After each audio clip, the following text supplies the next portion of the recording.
Ay, ay, ay. Go itself, okay? Come on.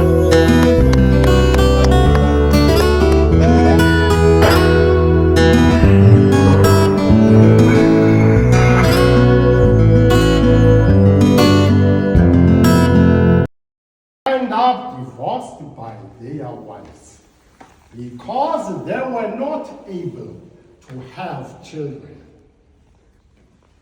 And Gem or Sarah, colors and Asian political prisoners were given one out. And Before we get into this video, I want y'all to imagine something. Imagine getting out of prison as a political prisoner, getting out of prison as a terrorist, and you cannot have children. Imagine getting out of prison after how many years you've been incarcerated, rightfully or unrightfully, justly or unjustly, and you are unable to get a woman pregnant because of something that you endured, something that you were given during your incarceration. No matter what people's views are regarding Nelson Mandela and a lot of the other political prisoners, this is what we call double jeopardy. This is what we call Russian roulette with 2 rounds in the chamber. This is what we call capital punishment. You are being punished twice for the same crime, but one punishment is X amount of years, and the other punishment is a lifetime. Let's get into it.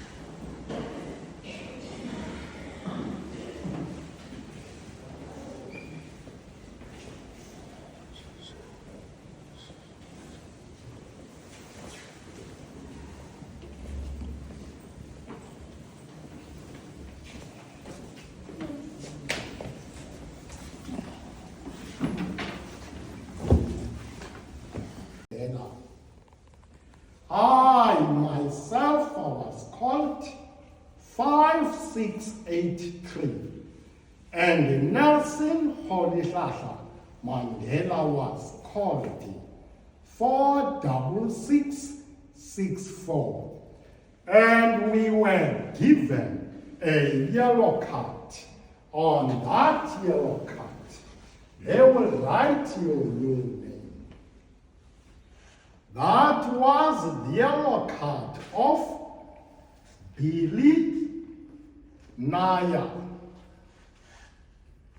who was serving a 20 years imprisonment here on Robin.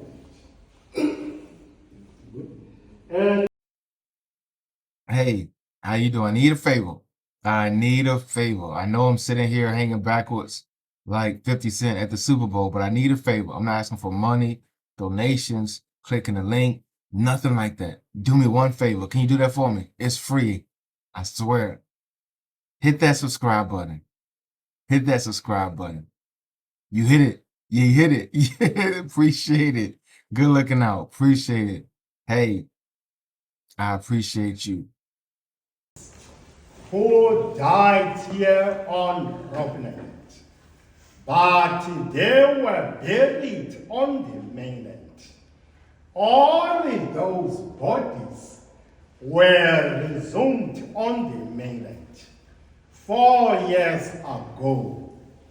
The number of the ex-political prisoners who died here on Robin among these, and the names on the bottom.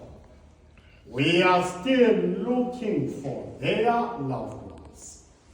They died through the diseases like TB and double pneumonia, and also through the beatings that took place here on Robben and starvation.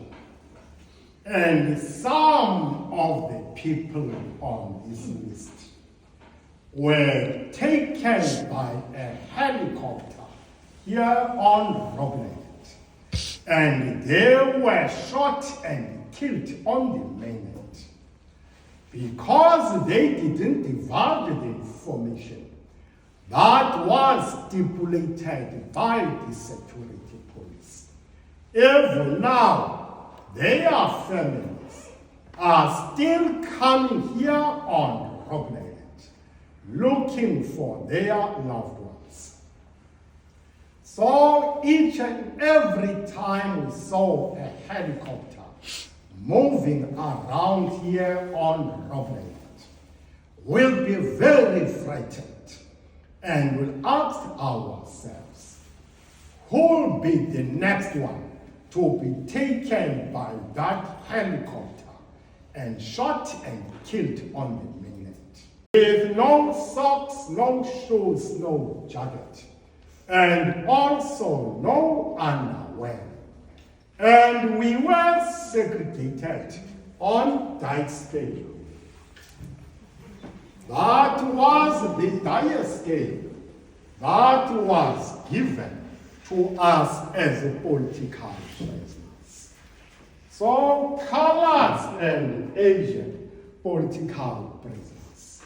On Mill, they were given 6 ounces, which is 200 grams. And black political prisoners were given 12 ounces, which is 400 grams. On red, colored and Asian political prisoners were given 4 ounces. And black political prisoners were not allowed to receive bread. They were allowed to receive Puzamanda drink, the so-called energy drink. But it yet never gave us any energy. So Puzamanda, the so-called energy drink, was a white liquid that was mixed with a white powder in order the black political prisoners cannot be able to have children. And during my arrival here on Robben, I was 17 years old, and I was warned by the elders not to drink that so-called energy drink. I'm an ex-political prisoner. I spent 7 years here on Robben. I was charged in 1983 and released in 1990. My charge was terrorism under Section 29. So don't be afraid, I'm not going to terrorize you. I joined African National Congress and its military wing, Umkhonto weSizwe, the spear of the nation in 1981. During that process, I was arrested.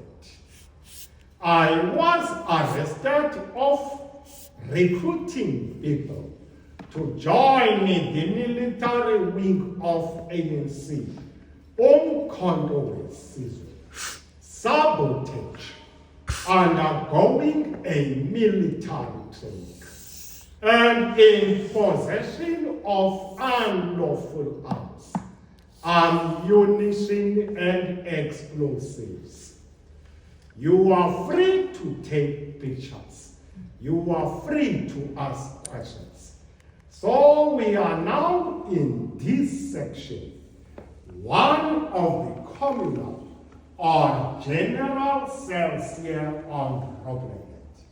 And I spent most of my 7 years imprisonment in this cell.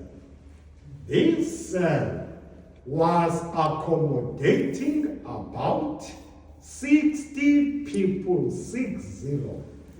We were forced to share that bathroom. Inside that bathroom, there are 3 showers and 2 toilets. We were forced to wake up early in the morning at 4 a.m. in order to accommodate ourselves. If you didn't get a chance to wash, the authorities will lock you in solitary confinement. You will not eat the whole day, you will eat the following morning. And during those years, we had to wash thrice a week during Mondays, Wednesdays, and Saturdays. The other 4 days, there was no water here on Robben Island. And we had to wash with cold water, even during the winter season. These 2 intercommunicators were used to gather the information inside themselves. If you are discussing something politically, the authorities will come in and victimize us. In order to stop that victimization, we decided to cover these 2 intercommunicators with blankets and put some boxes so that the authorities cannot hear what we were discussing. People like Nelson Mandela spent 18 years here on Robben Island, sleeping on the floor, using those 2 mats. And there were no beds, no sheets, no pillows. They were eligible to receive only 3 blankets. 2 blankets were used to replace a sheet and a pillow. So they were allowed to sleep with 1 blanket, even during the winter season. And during those years, there were no glasses inside those window frames. And the rain will come through inside the cells. Here in Cape Town during winter season, there's a lot of rain. It's very cold and windy. Other people got the diseases like TB and double pneumonia. And they died. And the ex-political prisoners went on hunger strike for many days without food, demanding beds, and the authorities responded after 50 years, where all political prisoners were allowed to get beds.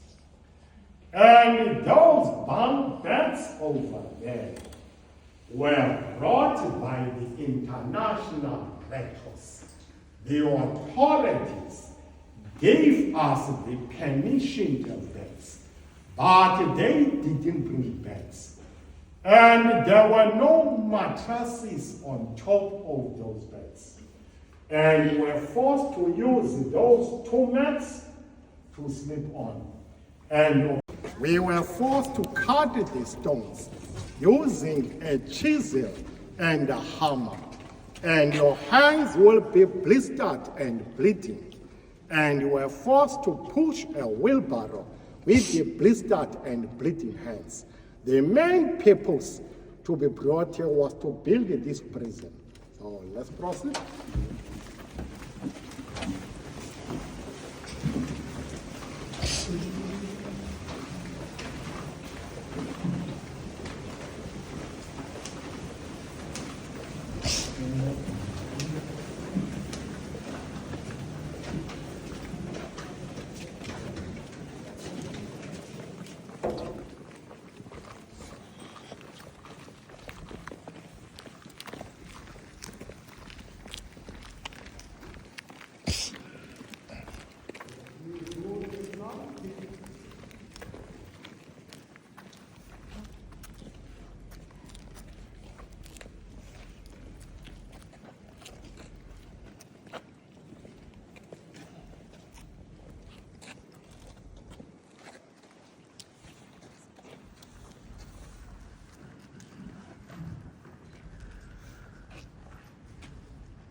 Please do take some pictures.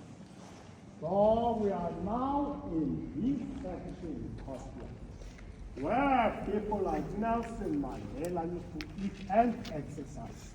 These two pictures were photographed in 1966. They were photographed by the International Defense Aid Fund members who are here visiting the Expo country. So this is Nelson Mandela during his youth time, together with the late Walter Sisulu. This picture does not show the true reflection on what was happening during 1960s. As I have already mentioned, the black political prisoners were not allowed to wear the long sleeve shirts. On that day, they were called by the authorities to wear these clothes because there was international Red Cross, international media visiting the exploited prisoners. The authorities wanted to show the whole world that they were taking care of exploited prisoners. And in front of us, we have a garden. That garden was made by Nelson Mandela. Inside that garden, there's that vine tree.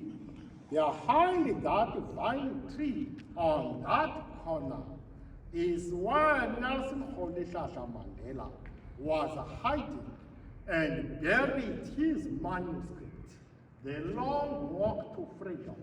And the authorities found his book, and he was punished. They didn't allow him to study for 4 years. And the time the authorities found Mandela's book, Nelson Mandela had already given another copy of the book to Mac Maharaj, the then Minister of Transport. Mac Maharaj was due to be released in 1976, and he smuggled the book outside the prison, and the book was read all over the world. Surprisingly, after our democratic elections of 1994, Nelson Mandela elected Mac Maharaj as the Minister of Transport because he was good on transportation of information. So let's proceed. No matter what your beliefs are regarding the justice system, the government, the president, the justices or injustices that have happened throughout some of history within South Africa, whether you're left or right. We must admit wrong is wrong and right is right, and no one deserved a lot of what went on throughout what I would call captivity, through this isolation and punishment that these inmates went through in these South African jails and these South African prisons, right? And I am not here to talk about the South African government, right? Because I don't feel like what one generation did, the other generation should be punished for it, if that makes any sense. Right? What my grandfathers or great grandfathers did shouldn't be a punishment for how I live my day-to-day life. But Nelson Mandela is one of many names of individuals who were political prisoners, who were terrorists. This man is the epitome of greatness, leadership, patience, dignity, selfless service, honor, and most importantly, if not a most respectable man. No matter what they say he did or didn't do, you must respect him. And I can't talk. I can't get my sentences together because going on this tour and witnessing the jail cell and how small it was, and there not being no toilet, the speakers there so they could listen. This is like this is like Guantanamo Bay, where they held legitimate tourists. I'm sorry, where they held legitimate um terror suspects. I can't even talk. Just listening and watching this video from this prisoner, from this inmate, from this terrorist, it was just mind blowing. I'm like, man, this man is not repeating something he read in a book, a magazine, a story, YouTube, Facebook, Instagram. He was there. He witnessed the transgressions that these individuals went through because he was one of those individuals. I suggest anyone that's in South Africa to please, please, please, if you haven't already, go on this tour. Like I can't even talk. Right? This is this is sad. This was sad. My heart goes out to everyone who was affected.